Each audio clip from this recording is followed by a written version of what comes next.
Enough Clipper, hi friends. Darth Momo here for a quick one today. We're going to talk about Ki-Adi Mundi, the Acolyte, and his line from the Phantom Menace of the Sith have been extinct for a millennium. As of now, what we have with the 4 episodes of the Acolyte and the Phantom Menace, do they contradict? I don't think they do, and here's why. But first, I'll quickly note, we do not have episodes 5 through 8 yet. It's very possible that those those next 4 episodes will either clear things up to where we know perfectly everything aligns, or they will break the canon. Only time will tell. As for what we currently have with the first 4 episodes, I think it comes down to one of two things. In that scene in the Phantom Menace, Ki-Adi Mundi either knows that there was a Sith Lord around 100 years ago, or he doesn't. If he does, well, it's very possible that he's lying. That's why he quickly throws out, like, impossible. They've been extinct for a millennium. He's trying to cover himself up. He doesn't want to get exposed. You know, they say in that scene in the council room, they're like, we can't let anybody know about this. This will get out to the Senate, to the Chancellor. No, we got to keep this under wraps. So he's trying to keep it covered, which lines up with what the Jedi Council did in the Clone Wars when they found out that Dooku created the clone army and that he paid for it and got it all set up for them. They just were like, great, we can't let the Chancellor know, the Senate, no, this is gonna screw everything up. We gotta keep that under wraps. Like it, hate it as a story decision, that's up to you, but it's not completely out of line, just so you know. It's been done before in the Clone Wars, a show that a lot of fans love. Now, let's say he doesn't know that this is a Sith. Well, then it doesn't contradict anything.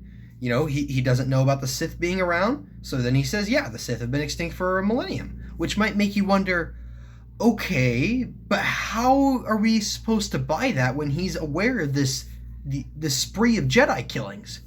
Okay, well, in that scene where Ki-Adi Mundi's in, first off, he doesn't even look like he cares that much.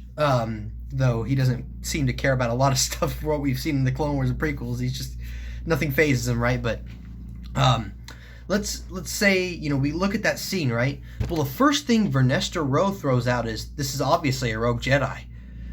Because the idea of the Sith being around, like, they are so convinced that the Sith are gone and that they died out around the time of Darth Bane, it's not even a thought that occurs to them. That's why in that scene, the idea of a Sith, like, they don't even talk about that because they're just 100% convinced, nope, Sith are gone. It's not even a Sith. There's no way. So they don't even address that. That's why they're like, well, it has to be some rogue Jedi because I don't know how else this could happen. Which, when you fast forward to the Phantom Menace with that same logic in mind, then of course he's like, why are we talking about this? The Sith are gone. Because it's not Ki-Adi Mundi who brings it up. It's Qui-Gon. Qui-Gon is like, yeah, I met this guy. He's training the Jedi arts. You know what? I think he's a Sith Lord. And Qui-Gon, as we see, is kind of one he's not necessarily held back to the views of the Council. He's more willing to think outside the box. So that's why he's like, guys, this is a Sith Lord. And he brings it up. So then Ki-Adi Mundi's like, wait, he's a Sith? The Sith have been extinct for a millennium. Impossible. Like, he thinks it's absurd because that idea that the Sith could be around is just, it's out there. And you see that with the rest of the council too. Even Mace is like, yeah, I doubt it. Come on, guys.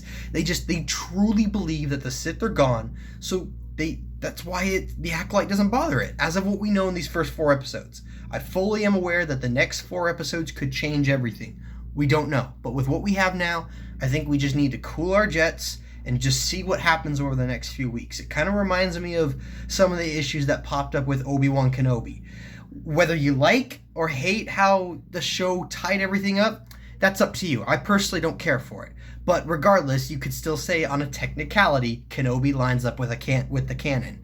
This is something that's happened numerous times before. There's lots of gray areas with minor things in the Star Wars canon, like Captain Rex, executing Order 66, or Anakin fighting Dooku and Obi-Wan fighting Grievous in the Clone Wars, or the Princess Leia remembering her mother type thing. Like, I could go on and on. The point is, this has happened before. With what we have now, I think it's safe to say that the Ki-Adi Mundi situation with the Acolyte doesn't retcon the Phantom Menace. Thank you guys for joining in. Darth Momo out, and may the Force be with you. always. Thanks for watching. Please subscribe to the channel. If you liked the video, comment down below and hit that like button. Oh, and check out some of my other videos. I'm sure you'll find them in the light.